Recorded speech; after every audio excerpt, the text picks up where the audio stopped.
This video is brought to you by Dr. Kristen R. Bromley's Guitar Method Book Series and Online Music Academy.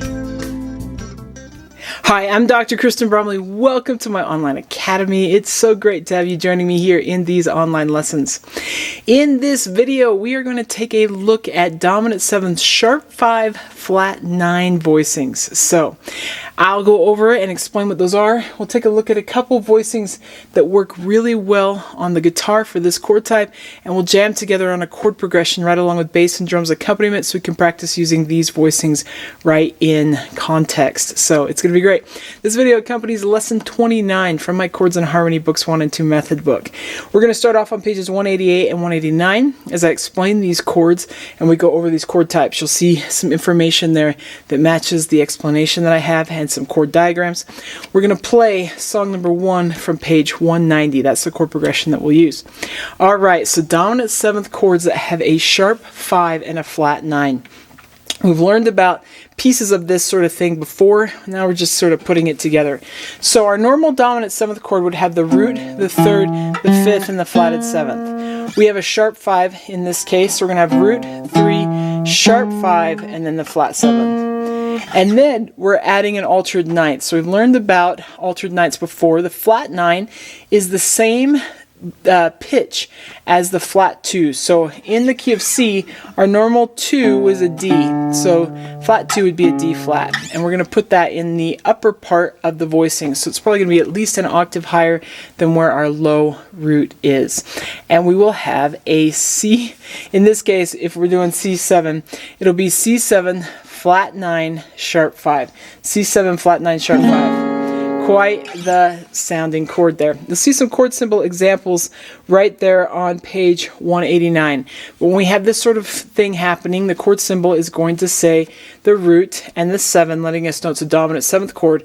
And then we're going to see a symbol showing us that it's a sharp 9, or a sharp 5, so a plus 5 or the sharp symbol to the 5, and then a flat 9. So we're going to see a minus 9 or a flat symbol next to that 9. So we know to add that flatted 9th and that sharp 5th. Okay, let's look at how we can play these voicings on the guitar.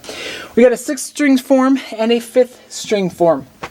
I'm going to demonstrate these with the root at the 6th fret. So on the 6th string, that's a B flat.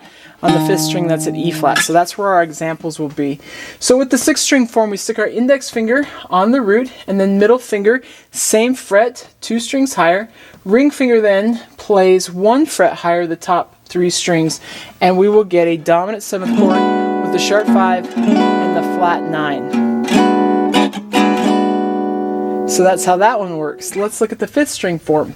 With this one, we're going to put our middle finger on the root. Index finger is going to be on the next string, 1 fret lower, and it's going to bar over to also include the 2nd string in that same fret. Ring finger goes in the same fret as the root on the 3rd string there, and then pinky goes 1 fret higher up all the way on that high string, and we will get a dominant 7th chord with that sharp 5 and the flat 9.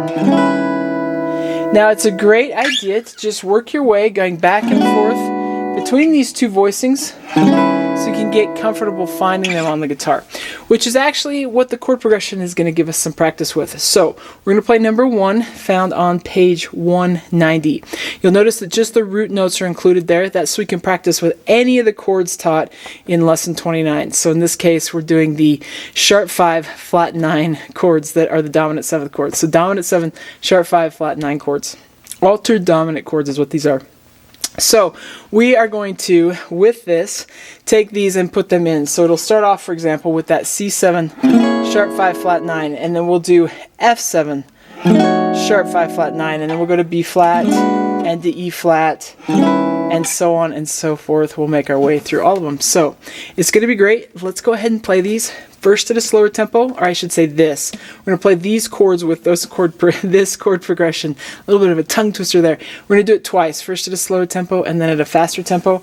I'm just going to use a basic do, not strumming pattern, so that one works great. All right, let's play this.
Okay, great. In the next video, we're going to take a look at another altered dominant chord. We're going to take a look at one that has the flat 5 with a sharp 9. So it's going to be great. Take care, and I'll see you again.